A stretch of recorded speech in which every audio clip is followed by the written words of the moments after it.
Ulun kadi lumampah wanci pangklong kepapak obor sewu nembe menika kula mangertos bilih jati-jatine urip menika sanget werit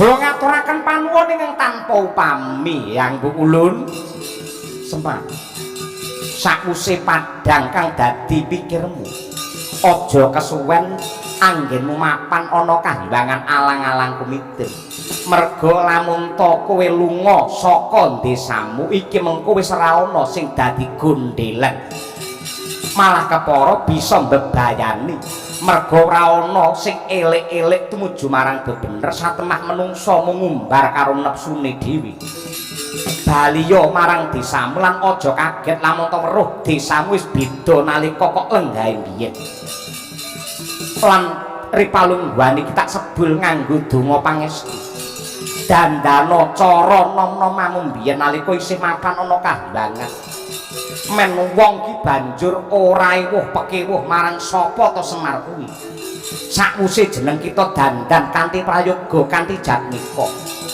gandeng kuwi papan dunungmu sing bisa ngrampungi ya kowe malah kanthi lakon iki mengko anak-anakmu bisa mawas diri lan dandane pakarti anggene padha mendem karo sing jenenge kadonya lho anak kula kados pundi nalaripun ing dipun lampahi anak kula ing kula tilar menapa Bu wis ora perlu ndak jlentrehake mengko wangsulane ya kanthi dumadi ning lelakon tak sebul ripalungguhan iki salina wujud Semar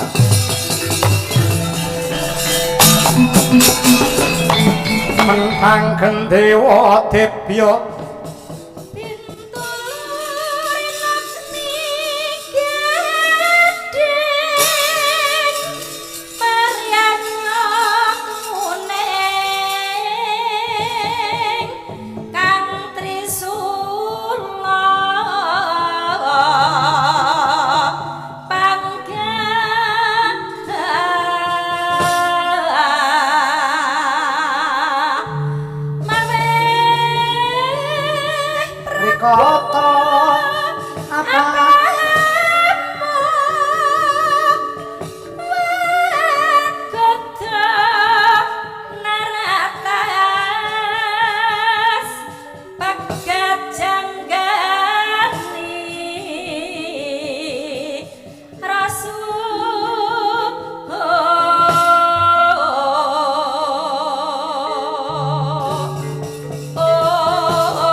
ewa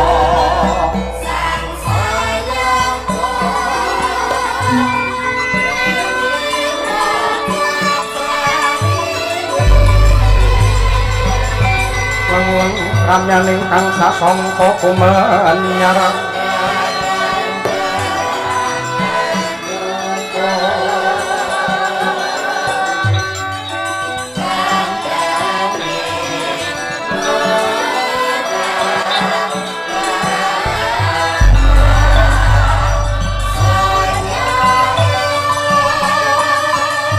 mangrengkara mengpore mangken tanpa siring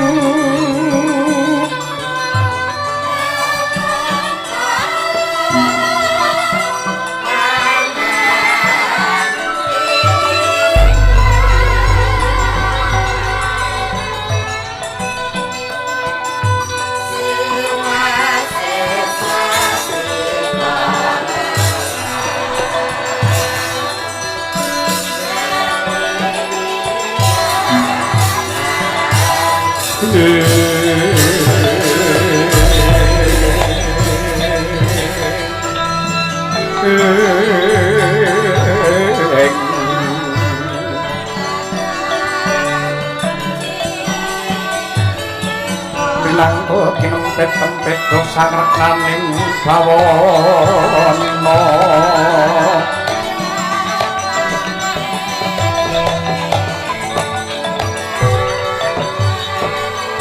sembah pangabekti kula kunjuk kepada Koko Prabu Ndorowati jagat Dewa Bathara ya jagat Mangestungkara kadangipun Kakang Kaipe ya ndak tampa gawe renaning donya anggon mulu maksana kaya wong bingung lan wong linglung semune rasamu liwung kepiye ya napa nggih murcanipun Kakang Badranaya prasasat Pandhawa kecalan saka guru ingkang santosa para warga ngamarta kadi kelangan kiblat menawi lumampah boten wonten ingkang hanuntun hanjok dumateng kautaman Koko Prabu menapa menika karana jagat ingkang sampun sepuh donya ingkang prasasat meh runtuh dene kahananipun malah saya peteng dedet kados mekaten Koko Prabu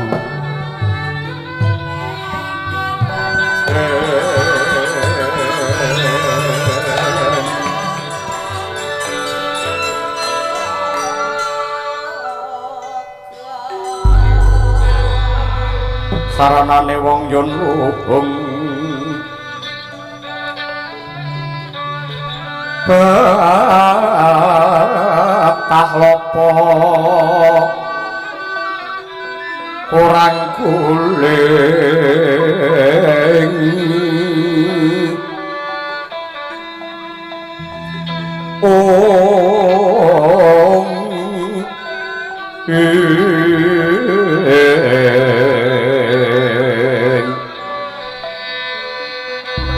haling solah jatmiko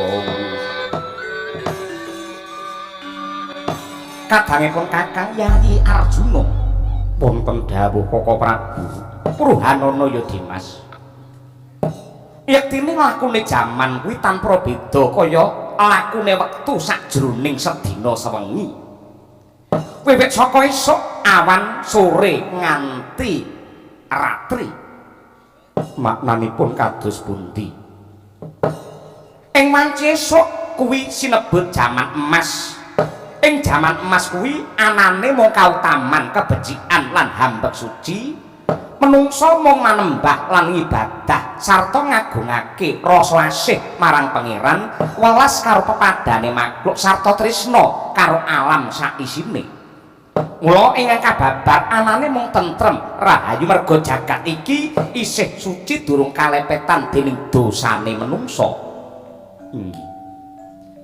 banjur angka loro ngancik wanci awan sinebut jaman perak. Hawane wiwit panas, srengenge wiwit jedul, merga kanistan nadyan ta mung sithik wis wiwit ana.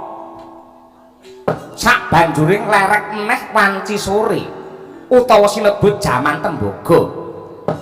Menungsa wiwit bingung rasane, kemrungsung batine merga bakal tumindak lan bakal niti ing wanci bengi utawa wanci peteng. Ing jaman tembaga antarané kanistan lan kautaman bobote timbang sing tegese ning endi ana kautaman ning kono uga ana kamurkan. Inggih.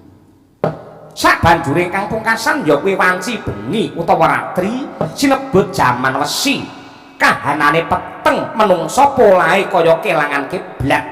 Wis ora weruh karo kautaman lan kebecikan, ora ngerti karo panembak lan rasa asih, anane mung wong golek mulya, mulyani dhewe-dhewe kanthi liwat dalan kang nista tanpa gagas rekasane wong liya.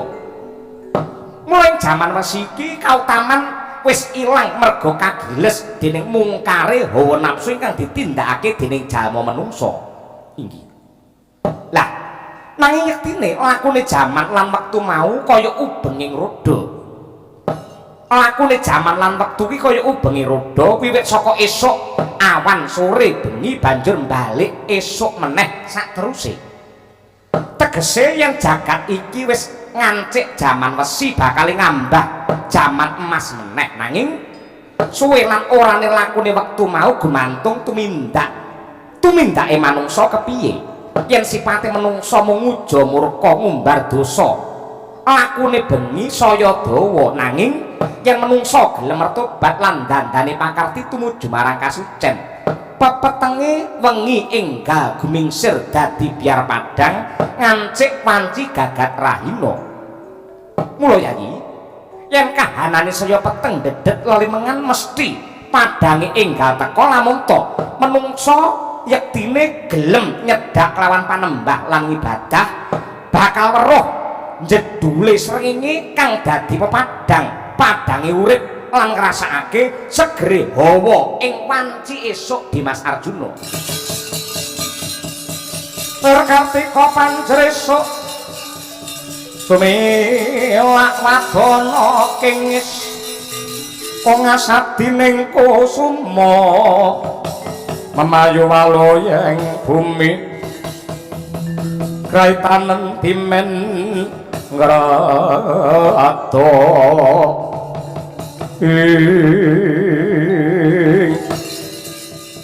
ngaturaken panuwuning tanpa upami Koko Prabu.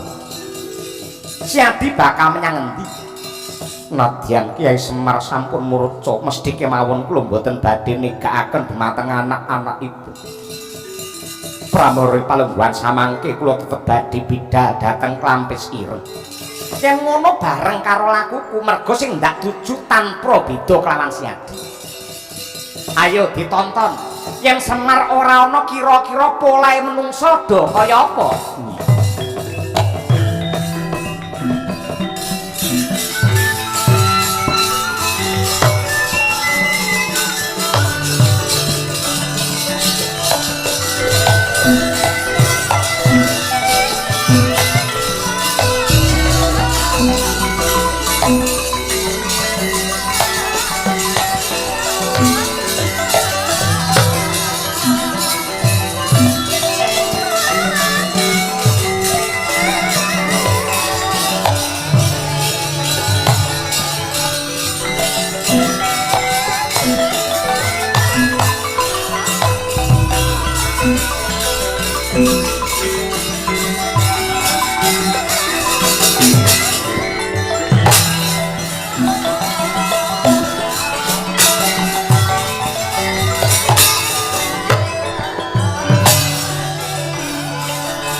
Wiyanti Retna Tumilah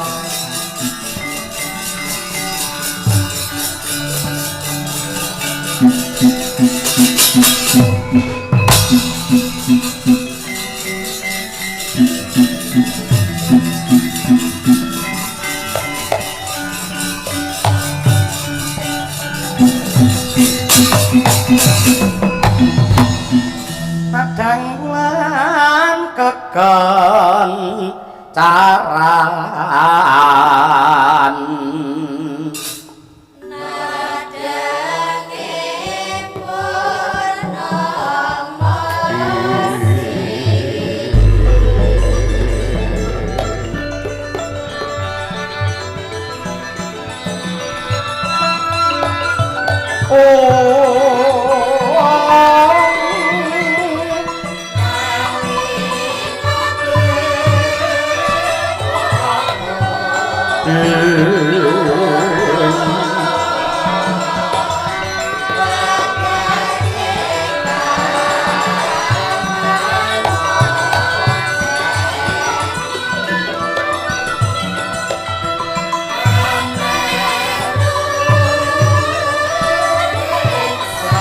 Dewa Sukata marang soreng prangodane arum-arum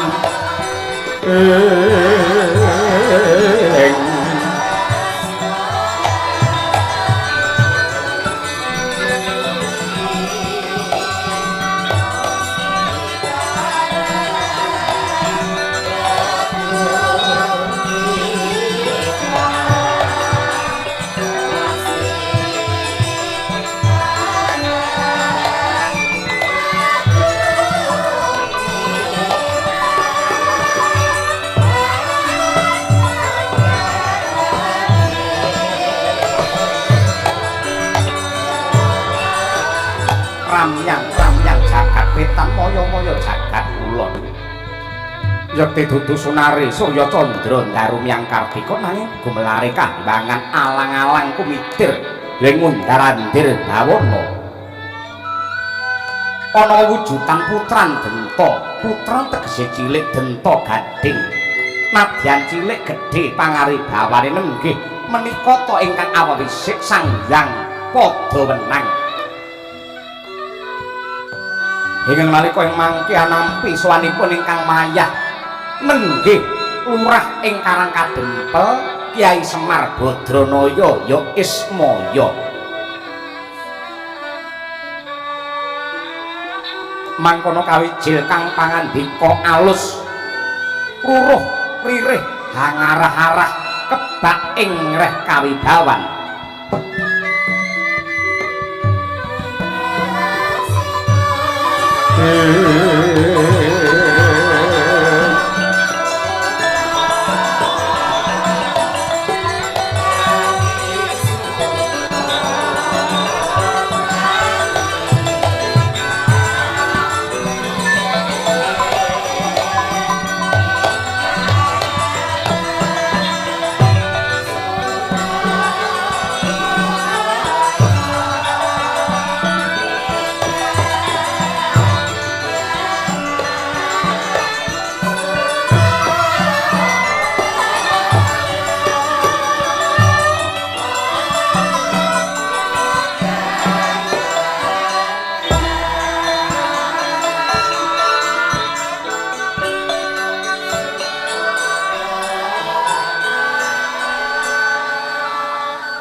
Cahniyah ning talaga kadilangit mambang tang pasulan upamaneka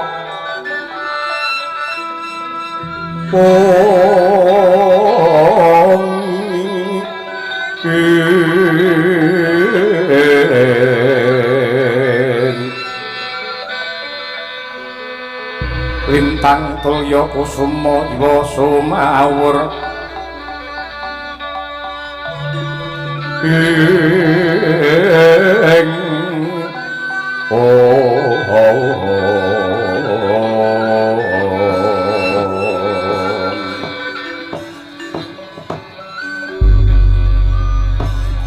Astungkara Sidam Sekaring Bawana Langgeng putu kunggir Ismaya diprayogakne anggonmu sowan. Megegek ugak-ugak sadelita melai. Inggih Eyangku Kulon. Awit saking pangestumu kula mboten kirang sawiji menapa. Sembah pangabekti kula mawon tuwa unjuk Bu Kulon. Iya Semar ndak tampa. Ndak sawang katon peteng kang guwaya. Semuni ana bab ingkang dadi geyongane kayun.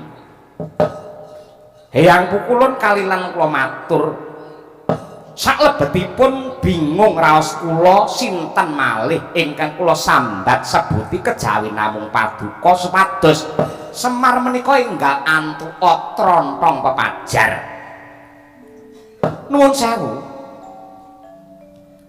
Tiyang ing tanah Jawi rumiyin menika saderengipun wonten mandhapipun agami maneka warni menika kawontenanipun sampun sae. Rasa kamanungsan sampun dipun gondheli kenceng. Rasa guyub rukun sampun budaya ing saben dina.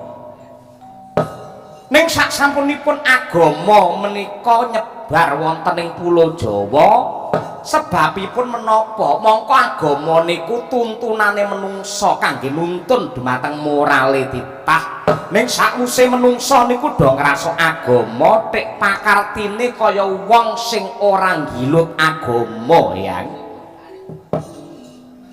Ismaya Purhanana ya nggih. Agama kuwi tuntunan ingkang tumuju marang tatanan ingkang tinulis ana ing kitab suci minangka paugerane menungsa supaya tentrem lahir batin, slamet donya nganti akhir. Ewadene yen ana menungsa wis ngrasuk agama lan nindakake ngibadah nanging pakartine isih salah. Kuwi dudu agamane sing luput nanging carane nggilut agama lan carane manembah sing durung bener. Merga akeh-akeh wong ibadah kuwi mung wedi lan kuwatir besok yen mati nganti nyemplung ana ing neraka disiksa ana ing yomani. Saiki ulun tak mundhut prisa upama besok swarga lan neraka kuwi ora ana kira-kira menungsa gelem ngibadah lan manembah apa ora Semar.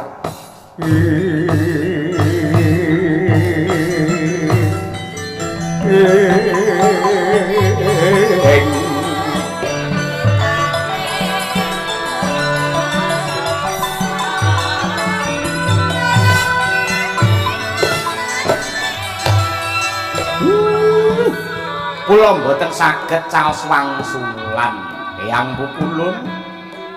Kula namung nyadong dawuh paduka kemawon kados pundi lereking pangandika paduka. Ismaya yen ngibadahi menungsa mung merga milik swarga tegese pangeran kuwi mung dadi lantaran upamane wong mlaku Gusti iki mung dadi wek. Tujuane ngibadah ora marang Gusti ning ngibadahe mung pengin swarga. Semar. Mongko sejatine wong sembahyang kuwi wujud katresnan lan tandha matur nuwune makhluk marang pangeran sing nyatane wis paring kanikmatan sing semono agunge. Banjur tondo tandane menungsa sing wis bener lan bener ngibadahi kuwi ora mung nindakake perintah lan ngedohi cegahe pangeran nanging uripe sakutuwe mung direngga rasa asih tresna marang apa wae lan sapa wae klebu tansah tresna marang alam saisine. Mula nadyanto akeh wong sing tumindak apik lan becik, akeh wong sing padha ngibadah ning ngibadahe kuwi tujuane kanggo apa?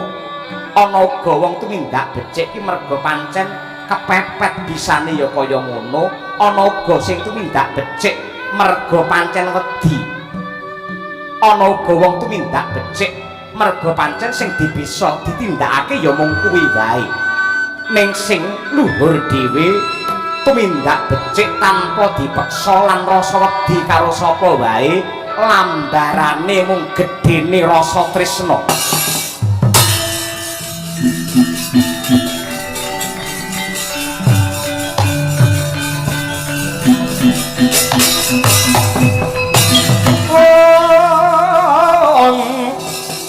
Semareka den prayitna semurire eka balik aduh kulun kadilu mampah wanci pangklong kepapak obor sewu nembe menika kula mangertos bilih jati-jatining murid menika sanget werit kula ngaturaken panuwun ingkang tanpa upami Hyang Kulun Semar sakwise padhang kang dadi pikirmu aja kesuwen anggenmu mapan ana kahyangan alang-alang kumitir merga lamun to kowe lunga saka desamu iki mengko wis ora ana sing dadi gondhelan malah kepara bisa mbebayani merga ora ana sing elek-elek tumuju marang bebener satemah menungsa mengumbar karo nepsune dhewe baliya marang desamu lan aja kaget lamun to weruh desamu wis beda nalika kok lenggahe biyen lan ripalungguhan iki tak sebul nganggo donga pangestu dandana cara nom-nomamu biyen nalika isih mapan ana kahyangan men wong ki banjur ora iwuh pekewuh marang sapa to Semar kuwi sakwise jeneng kita dandan kanthi prayoga kanthi jatnika gandeng kuwi papan dunungmu sing bisa ngrampungi ya kowe malah kanthi lakon iki mengko anak-anakmu bisa mawas diri lan dandane pakarti anggene padha mendem karo sing jenenge kadonyan lho anak kula kados pundi nalaripun ing dipun lampahi anak kula ing kula tilar menapa kula wis ora perlu ndak jlentrehake mengko wangsulane ya kanthi dumadining lelakon tak sebul ripalungguhan iki salina wujud Semar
becik besok mendem baris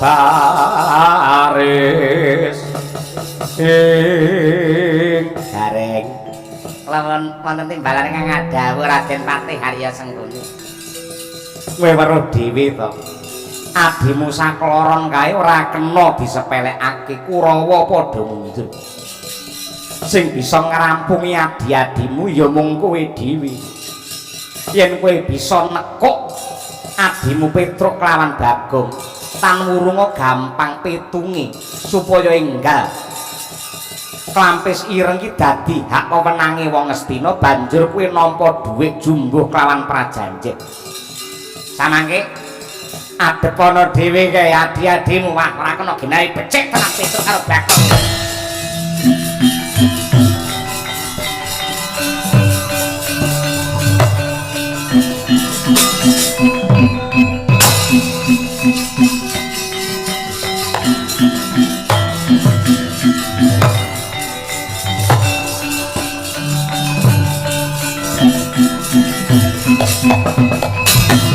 kowe aja nripeti lakuku aja ngorak-arik sing dadi cita-citaku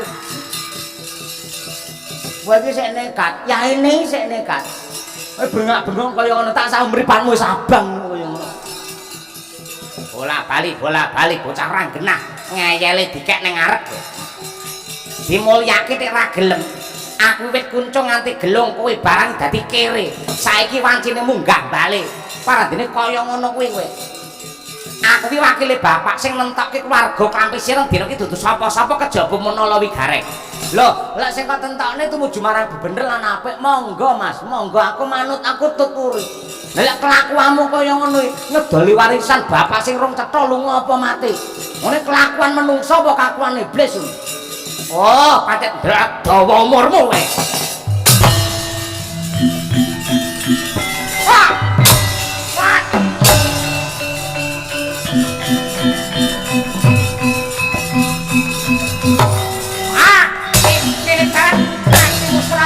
ayo mroto kekuten aku ayo sayur tak marah pakai uri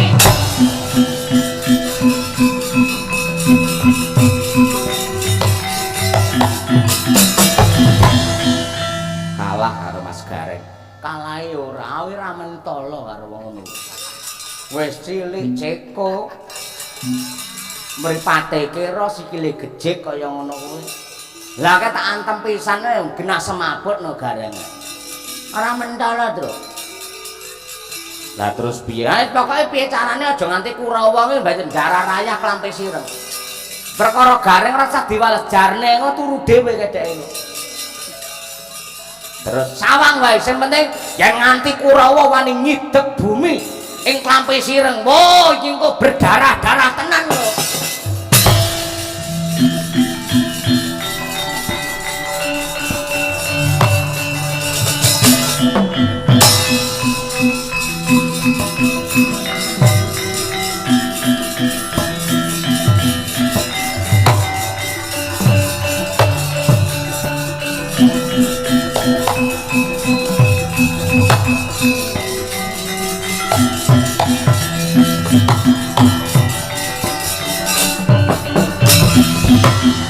iki sapa inggih dipun tepangaken kula lari kliyang kabur kanginan kandhang langit kemul mega nami kula pun Bambang Asih Prana Bambang Asih Prana inggih ana wigati apa tekono Klampis Ireng nemoni kelawan Ratu Ndarawati kula mangertos bilih paduka menika socaning rat oboring jagat kula kepengin ngayom dumateng ngarsa paduka dados abdi paduka supados kula ugi saged nderekaken tumrap anggen kula badhe cawe-cawe netepi dharma satriya lan ugi njejekaken adilan bebener arep suwita karo Ratu Ndarawati ngono inggih yen pancen kaya mengkono jer Basuki mawa beya kae para sata Kurawa teka ana Klampis Ireng ae nadyan kae ora njarah rayah entek-entekane golek limpe kowe iso ngundurake para Kurawa kae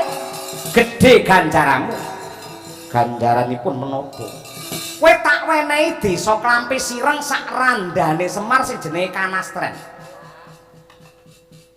kula mboten milik kalian menika nadyan ra milik engko calone ya darbekmu kuwi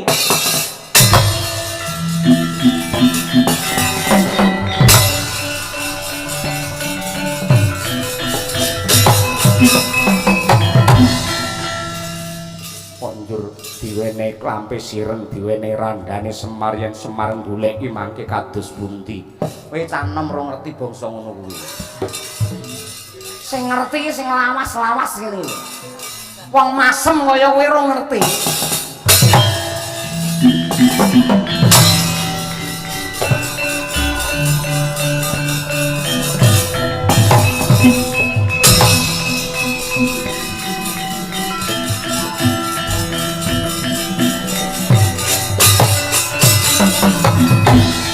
Sawa. Bambang Asih Pranadine Ratu Ndorowati. Kowe sapa? Kartomarma. Arep apa kowe? Sing kudune takon ki aku, kowe ngopo ngidekake sikilmu ning klampe sira? Iki bakal dituku wong Astina. Arep dibangun mall ning kene. Mall denggele mlocot.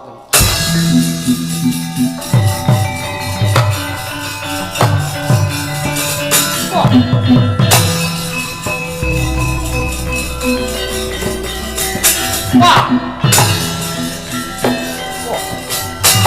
Ah. Oh. Ah. Wah.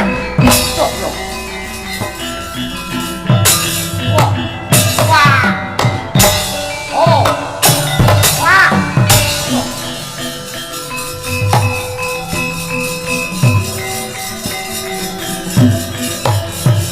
Ibane tumbak.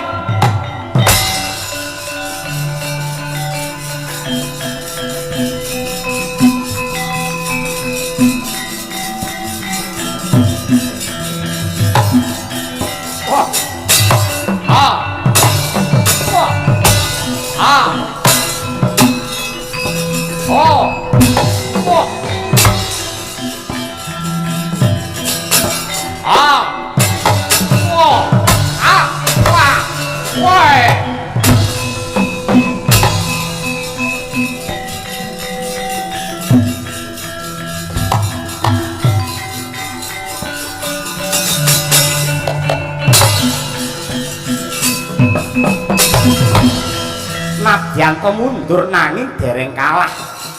Yekti kemayan ingkang mijil saking anggane nenggih Bambang Asih Prana.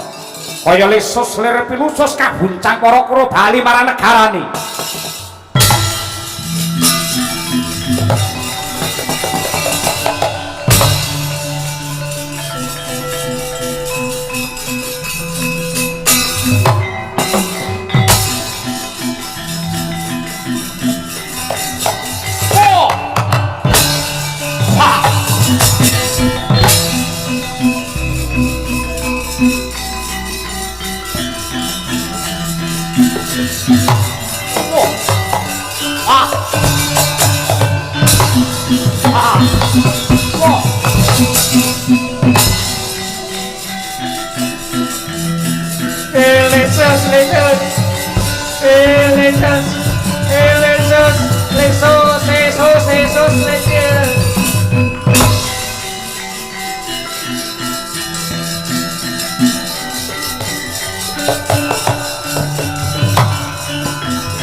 Kurawa sampun kula unduraken.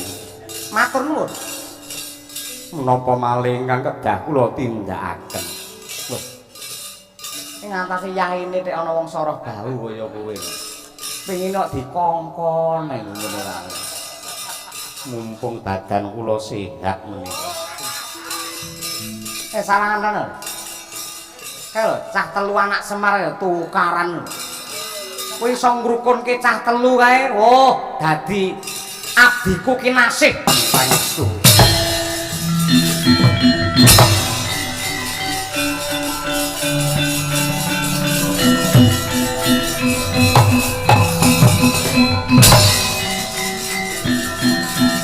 Ramanut karo wong pirang kowe.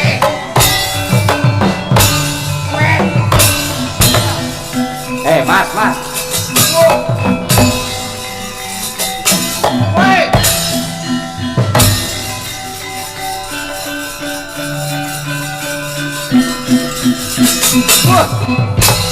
Wah. Wah.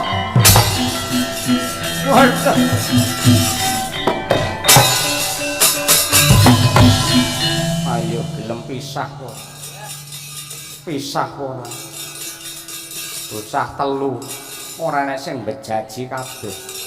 Ngendel-ngendelke. Pisah kok. Wis saiki sapa ki numpakno nggur sirah kuwi sapa? Ora apa, Gong? Ambareng ndangak ya ampun ra katokan cae. Ayo pisah. Pisah-pisah apa ki perkaraku? Kowe wong Japa rasa melu-melu. Janji ra gelem pisah kelakon mati kabeh dene iki.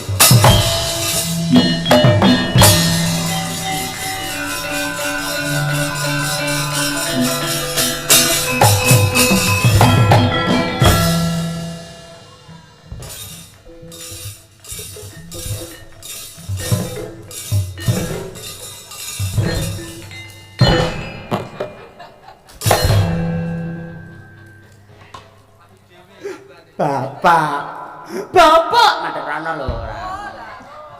Mayat hidup ndasmu yo ora. Bapak Truk. Kowe ngopo? Aku wis niteni jane aku lunga iki jane arep ngerti polahmu kaya apa. Larak tenan. Rayaan warisan. Yareng ae. Bapak Sida kok dol ning Ngastina. Nek kowe yo ngerti. Lah aku sewengi ndelok lho ki mau kuwasane. Pak aku diseneni kaya ngene kelakuane kongkling kaya ngono kowe. Aku jane batinku iki mesti kowe bapake ora sida ora mati. Wong iki wong Jawanta. Lambene gareng sing wilayah kaya ngene desa Mar didol nang ngene Kurawa.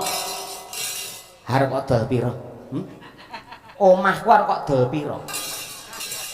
Kadol 3 triliun Bapak. Semono ki jane aku ya setuju lek semono.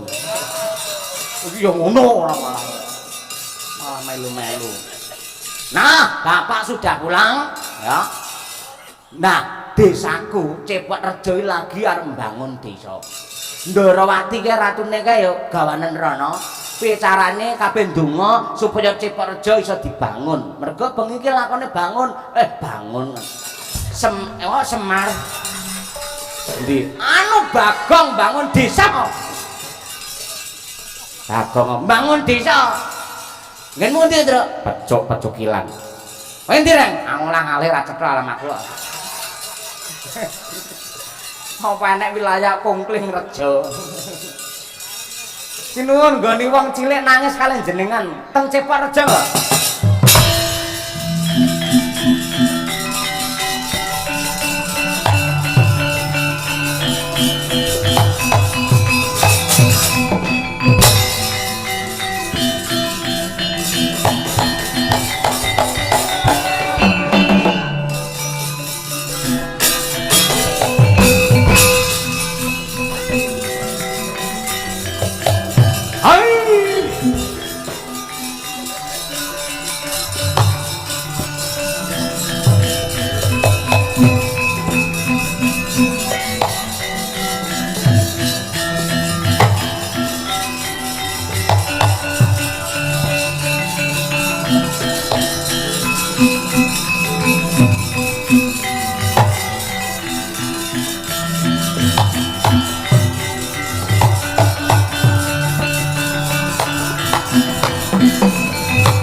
Bener kang dadi kandhamu wong yen mengidan karo bondo karo anggon-anggon karo sandangan yektine kabeh mau ora iso nentremke rasa sandangan kuwi ora iso nentremke rasa sing iso nentremke malah lek ra ngangge sandangan iki malah tentrem. Randi amat lagi mulai kaya alungone lho ra. Iki ngopo to? Aku tukaran katine njaluk apa mas-mas lha aku ora duwe apa-apa. Mau jare sing jenenge diam itu adalah emas. Mula dhek njaluk emas aku ya diam ngono kuwi. Wis rukun bareng.